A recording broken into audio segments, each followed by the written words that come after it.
Finalement, ce que tous les supporters attendaient avec une immense impatience s'est produit, la grande finale de la Supercoupe d'Espagne entre le FC Barcelone et le Real Madrid, un duel qui a officiellement marqué le premier El Clasico de l'année 2026 et qui, comme toujours,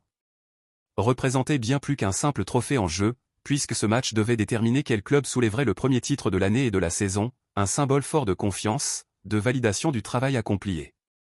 D'élan psychologique fondamental pour la suite du parcours.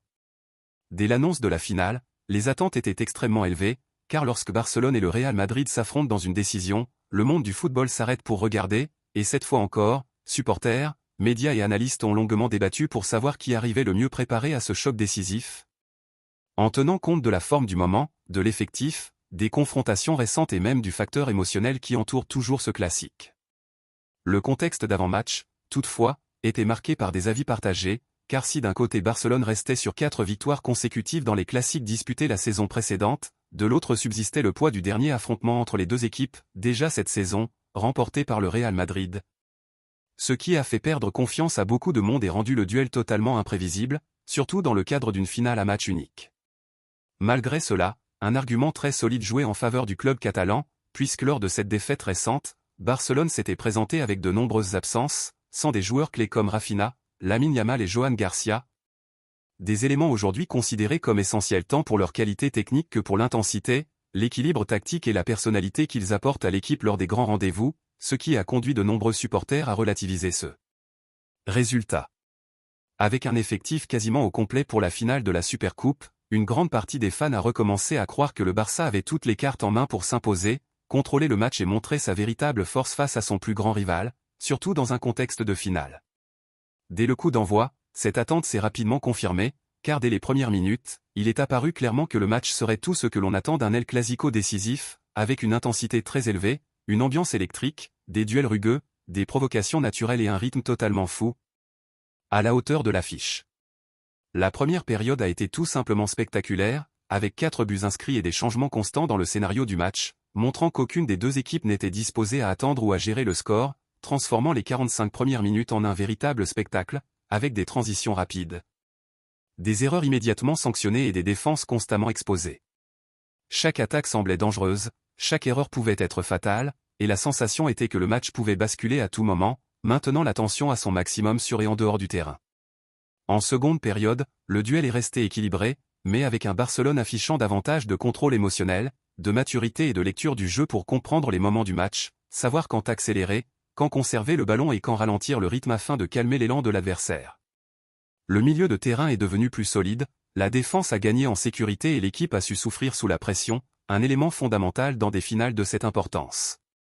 Et c'est précisément dans le dernier quart d'heure qu'a émergé le grand homme de la finale, Rafinha, absolument décisif en inscrivant 2 buts cruciaux, en scellant le titre et en assumant le rôle de protagoniste dans l'un des matchs les plus importants de la saison, faisant preuve d'un sang-froid et d'une efficacité redoutable lorsque Barcelone en avait le plus besoin. En plus de décider de la finale, l'ailier brésilien a couronné sa performance en étant élu homme du match et meilleur buteur de la compétition, une prestation immense qui symbolise parfaitement la force de ce Barcelone lorsqu'il est au complet, confiant et fidèle à son projet de jeu. Grâce à cette victoire, Barcelone n'a pas seulement remporté un nouveau titre majeur, mais a également réalisé un exploit historique sous la direction de Hansi Flick, en remportant la Supercoupe d'Espagne pour la 2e année consécutive, une performance qui n'avait plus été accomplie depuis 2012. Renforçant l'impact du travail de l'entraîneur, l'évolution collective de l'effectif et le sentiment que le club est redevenu extrêmement compétitif dans les grands rendez-vous. Battre le Real Madrid en finale, commencer la saison en soulevant un trophée, conserver le titre et écrire un nouveau chapitre marquant dans la plus grande rivalité du football mondial, voilà exactement le type de réponse qu'attendaient les supporters, et cette Supercoupe entre dans l'histoire comme une nouvelle nuit inoubliable. Symbolique et spéciale pour les fans culés, qui ressortent renforcés, confiants et convaincus d'une saison encore plus prometteuse. Après le coup de sifflet final et la confirmation du titre du FC Barcelone, l'un des moments qui a le plus attiré l'attention et qui a eu presque autant d'écho que le match lui-même s'est produit en dehors du terrain, lors de la cérémonie de remise des médailles et du trophée. Lorsque le football a une nouvelle fois montré à quel point les gestes de respect et les réactions impulsives peuvent prendre des proportions énormes sur une scène de cette envergure, d'autant plus lorsqu'il s'agit d'un El Clasico suivi par des millions de personnes à travers le monde. De manière exemplaire et conforme à ce que l'on attend d'un club géant, les joueurs du Barça ont formé une aide d'honneur pour le passage de l'effectif du Real Madrid, un geste traditionnel symbolisant le respect de l'adversaire, la reconnaissance du parcours réalisé et l'esprit sportif au-dessus de toute rivalité. Largement salué par les supporters, les anciens joueurs et la presse internationale, car il renforçait la grandeur institutionnelle du club catalan même dans un contexte de rivalité extrême, de tensions accumulées et de finales fraîchement disputées.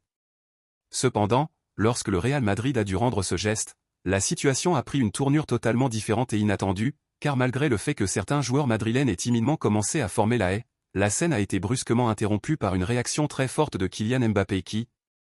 visiblement agacé, énervé et frustré par l'issue de la finale, s'est mis à crier sur ses propres coéquipiers, à gesticuler de manière agressive et à demander avec insistance que la haie ne soit pas faite pour Barcelone, créant un climat de malaise évident sur la pelouse. Cette attitude a provoqué une surprise immédiate, un certain malaise même au sein du vestiaire madrilène, et s'est rapidement propagé sur les réseaux sociaux, dans les vidéos et dans les médias sportifs du monde entier, faisant de l'épisode l'un des sujets les plus commentés de l'après-match. Parfois davantage que l'analyse technique de la finale elle-même. Depuis lors, Mbappé fait l'objet de vives critiques pour cette attitude, principalement parce que, indépendamment de la fatigue physique, de la frustration liée à la défaite, de la pression du moment ou même du fait d'avoir voyagé à la dernière minute pour disputer la finale, une grande partie de l'opinion publique estime que savoir accepter une défaite fait partie du sport de haut niveau, surtout pour un joueur de son envergure, de son statut et de son influence mondiale. Beaucoup ont également souligné que ce type de comportement peut donner une image négative non seulement du joueur, mais aussi du club, d'autant plus lorsque l'adversaire vient de faire preuve d'humilité et de respect à travers un geste clair de fair play. Dans les analyses qui ont envahi les médias sportifs, le débat s'est encore intensifié lorsque la question du traitement inégal a été soulevée, nombreux étant ceux qui ont affirmé que si une attitude similaire avait été adoptée par un joueur du Barça, en particulier un jeune comme Lamine Yamal, la réaction aurait été bien plus sévère, avec des qualificatifs tels qu'arrogant, gâté, immature ou envieux répétés sans cesse, tandis que dans le cas de Mbappé, une partie de la presse semble minimiser l'épisode, le surcontextualiser ou même relativiser les faits parce qu'il s'agit d'une star mondiale. Ce contraste a encore davantage irrité les supporters et alimenté un large débat sur la responsabilité, l'exemplarité et le comportement sur et en dehors du terrain. La discussion a atteint un niveau encore plus fort lorsque Lamine Yamal a été interrogé directement sur la situation et que, avec une maturité impressionnante pour son jeune âge, il a répondu de manière brève, directe et extrêmement ferme, donnant une véritable leçon d'humilité et de conscience sportive.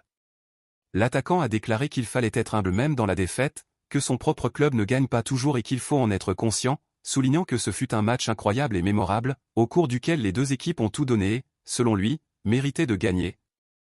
Mais que Barcelone a mieux joué et a donc remporté le titre de manière juste.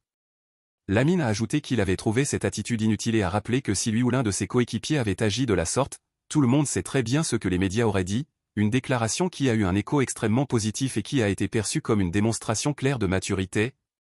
de caractère et de compréhension de ce que représente le fait de porter le maillot du FC Barcelone. Au final, au-delà de la victoire sur le terrain, du trophée soulevé et du titre historique, le sentiment qui demeure est que le Barça a également gagné en dehors du terrain, en donnant une véritable leçon de comportement, de respect et de grandeur institutionnelle, tandis que l'épisode impliquant Mbappé continue d'alimenter les débats sur le leadership, l'exemplarité et la responsabilité dans le football d'élite. Et toi, qu'en penses-tu? Dis-le-moi dans les commentaires, que penses-tu de l'attitude de Kylian Mbappé? Vois-tu cela comme une réaction justifiée ou totalement inutile? Je lirai tous vos commentaires, et on se retrouve dans la prochaine vidéo.